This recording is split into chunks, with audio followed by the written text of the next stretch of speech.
Let's start with the hard truth. Some of your worst business problems didn't come from bad marketing. They came from saying yes to the wrong client. And the wildest part is that most of the red flags were there before the contract was signed. We just didn't know how or when to look for them. So today we're talking about why vetting a client before you take them on isn't optional, what to look for, how to research them, and the behind-the-scenes checks successful business owners quietly do that no one talks about.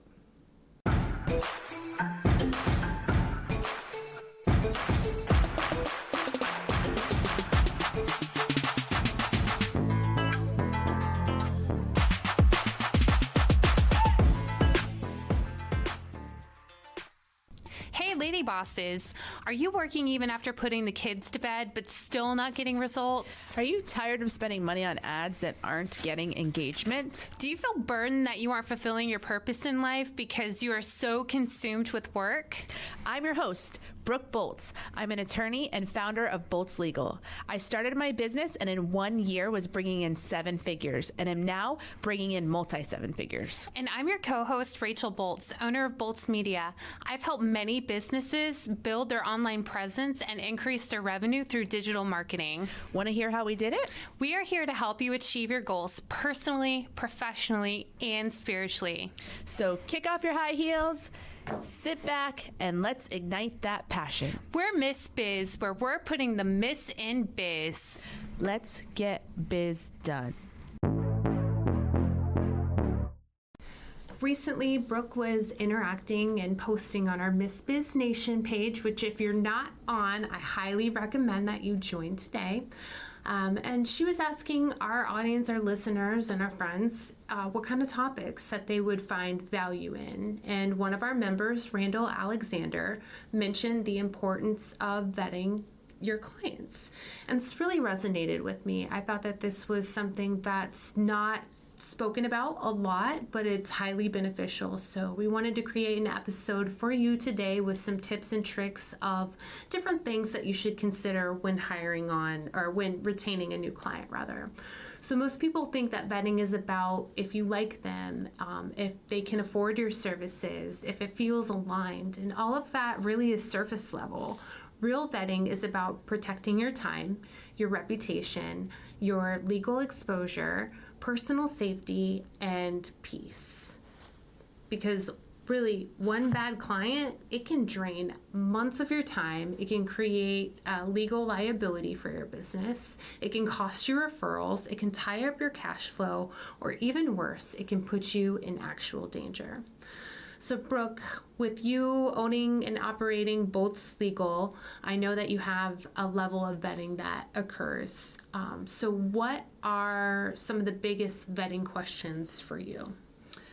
So it's interesting because I realized that we don't really vet our clients individually much. We're more vetting their case. So we're looking at the evidence and photos and just statements and police reports and looking at the evidence to decide if they have a good case. We don't really vet the client so much, but we probably should. And I will say that we have noticed one red flag that seems to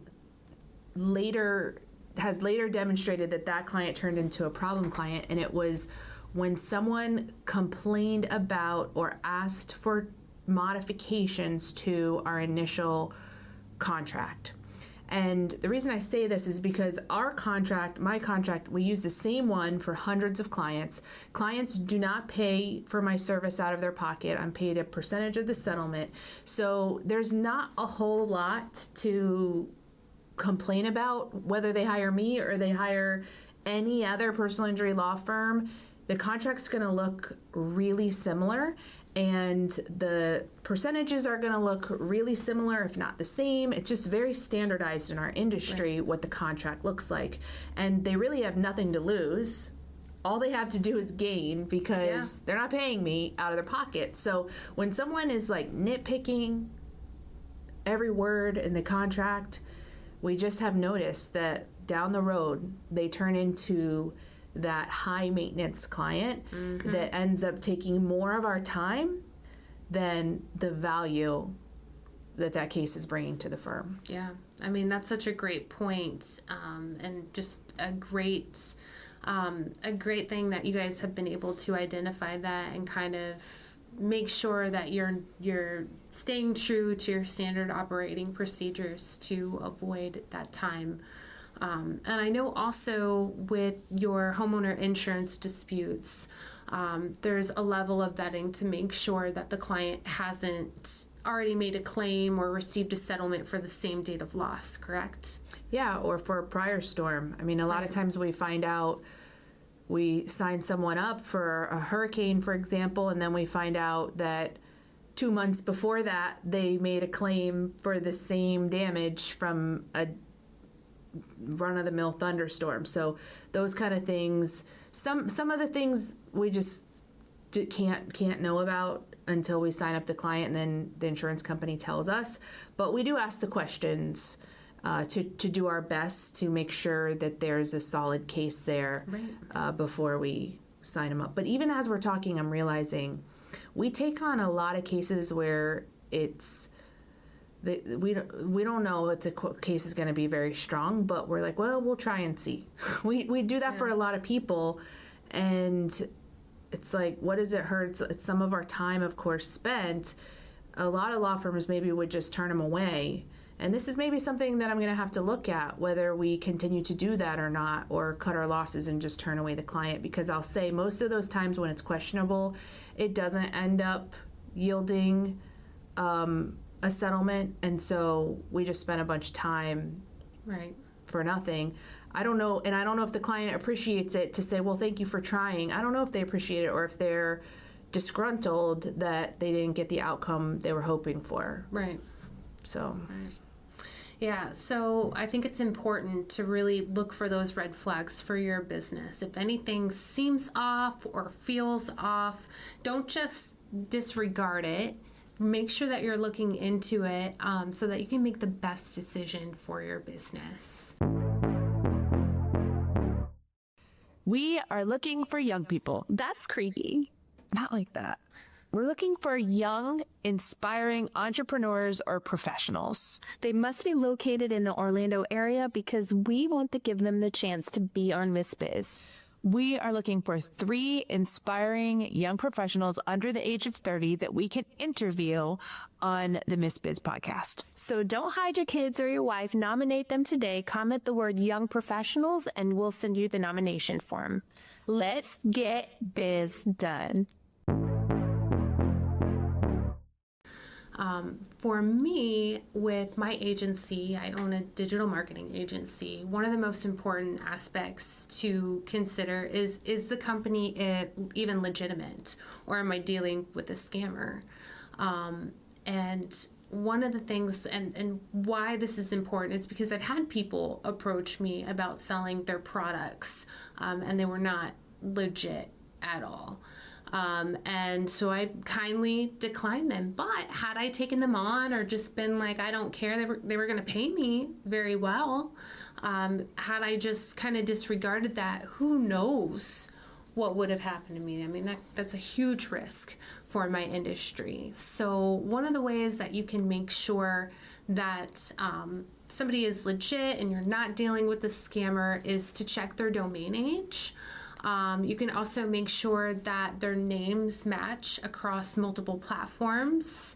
You can look to see if they have a physical address. That's something else that's really important. And you can, so how to check for the domains is there's Whois, where you can look up the information from the domains. How do you spell that? Do you know? It's WHOIS. You can find a lot of information about domains there. You can also Google the business name and type in scam or complaint to see if they have any scams or complaints. You could maybe look at the Better Business Bureau. Yeah. See if they're on there. Absolutely. Did you say the Secretary of State, the Department of Business I'm not sure Regulation? if I did, but yeah. So in Florida, it's sunbiz.org. Yes. You can look up and see how long they've been in business and who the operators are, who the president, etc., and other officers are. So Yeah. And I mean, if they can't clearly explain what they do, then that can kind of tell you right there that maybe you need to do some additional research to see if they're legitimate or not. So something that people don't realize is that researching someone before the discovery call actually improves conversion. Yes. So it's not only to protect yourself against wasting time on someone who's not going to be a good prospect, but it's also increase if they they pass the check that you do, then it increases your chance of conversion when you do have that call. Yes. Because you have better questions. They're going to be impressed by the fact that you know information about them. I always am impressed when someone has done their homework and knows about me or my business.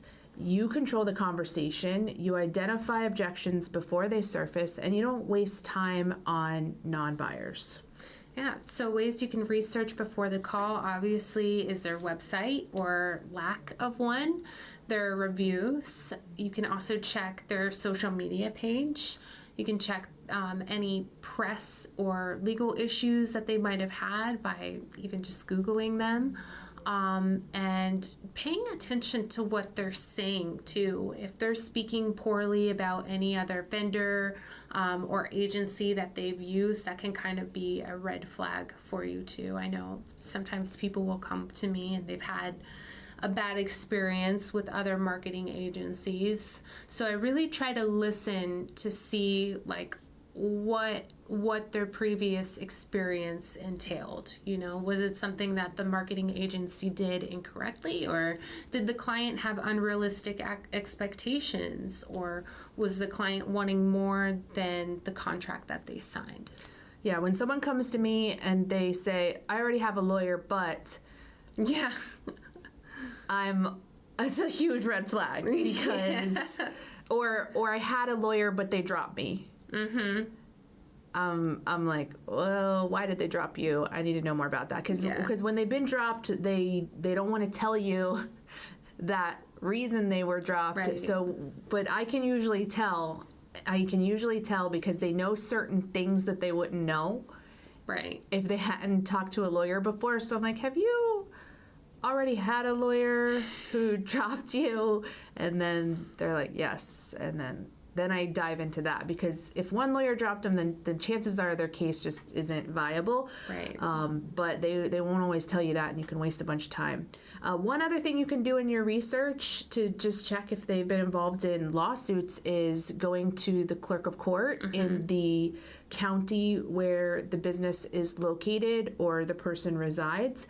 For example, Seminole County Clerk of Court, you can go there, you can go to the case search, and you can search the name of the business or the name of the individual and any lawsuits they've been a part of. It'll also show criminal history, criminal court, even sometimes it'll show traffic infractions too. So that's a good tool. You have to look it up county by county. So if there's someone who has a wide area or territory, something might not come up in that county, and then they actually had something in a different county. So it would be time intensive if you had to search a bunch of counties, but it's a good way to see if they've been sued by creditors, Right. or sued by clients, or have criminal history. Yeah. Or you can even get like a background checker. I think they have some pretty affordable options that you can pay for each month, and those are really beneficial because those will pull information from other states. So even if you're like, let's say you're in Florida and you're looking at all of the surrounding counties, you're going to miss something if something occurred in another state. So those background checkers are very helpful. Do you love the Miss Biz podcast? Because we love you. Here's 3 things you can do to show your support. 1. Write us a review. Apple, Spotify, and Google My Business are the best platforms to write a review. 2, follow us on social media. Our handle is @MissBizPodcast. 3. Join our Facebook group, Miss Biz Nation, for exclusive content and behind-the-scenes footage. Also, ask questions related to your business and discuss topics from our episodes. For in-person meetings, safety is an important part of vetting. So for example, if I'm meeting someone in person, I usually have like an extra layer of protection because I don't want to end up in a body bag on the side of I-4 for a discovery call. So a lot of times what I'll do is I have like my sister squad is what we call each other, and we all share each other's locations. So I'll tell if I'm meeting them at their office, I'll tell them to check the locations and see where I'm at. Otherwise, I'm always trying to meet them at another public location, like a Starbucks or somewhere, like a restaurant or something like that, where we can just be around a lot of other people. And you always want to trust your intuition as well. If you don't feel safe meeting them at their warehouse in the middle of the boonies, like don't meet them there. Ask them to come meet you somewhere in a centralized location because your safety is always a priority. Right. So you can also look at professional networking platforms or social media platforms as well, just to get an idea of who the person is before you meet with them. And also, those kind of things are going to tell you what they enjoy doing. Yes. It'll tell you a lot about them if they're active on it. And so it's just a good idea to do for safety reasons, but also to get to know your client and build that relationship. So red flag, of course, is if they're pushing for a private location, odd meeting times, or secrecy. Rachel, I don't know if I'm supposed to say this, but Rachel had a client one time that wanted her personally to come to every video shoot, and if she said, hey, just my videographer is coming, I'm not coming, they would cancel. Yes. They would cancel. 100%. And they always wanted to meet me at night, too. Yeah, after hours. Yes. Yeah, so that was a red flag. Definitely. You're not the videographer, No, so there was no point in me being there. yeah, they would cancel immediately. Yeah, that's hilarious. I forgot about that. So some other things that you really should be checking, and honestly most businesses don't check, is payment behavior. Late payers don't become early payers, so being able to see like that transactional history is important. Also, kind of looking into how they've worked with other vendors before is important. Some projects you should require deposits for. That way you can obviously have something safeguarding you, but you can also see what their reaction is. If they're reacting weird to a deposit, then maybe that might not be a good fit. You can look at who actually signs, who actually pays. You can look at, are they buying results or a magic wand? Like, is this going to be kind of like an expectation versus reality thing. Like, is this something that you can actually do for them? Do they understand timelines? Are they emotionally regulated? And one red flag is everybody failed me, but you'll be different. That's something that you can kind of just archive and store. And just, some other things to consider are they known in your industry? You can ask other people in your field if they've heard or dealt with that person before. Because sometimes those things can really give you a lot of warning that you wish you would have known otherwise. Yeah. So the final takeaway is that vetting isn't about being suspicious, it's about being strategic. So the best business owners and business professionals and business leaders ask better questions, they do quiet research, they trust data and intuition, and they understand that saying no is a profit strategy. Yeah, because the right clients don't just pay you, they respect you, they protect you, and they help your business grow. And the wrong ones, they cost way more than they're worth. We appreciate you and are honored to be on this journey with you. We can't wait to help you to encourage you and show you how to grow personally, professionally, and spiritually. If you found Miss Biz helpful, please leave a review and share with others. You can follow us on social media at Miss Biz Podcast. For legal questions or services, please visit boltslegal.com. And for digital marketing needs, please visit boltsmedia.com. Let's get biz done.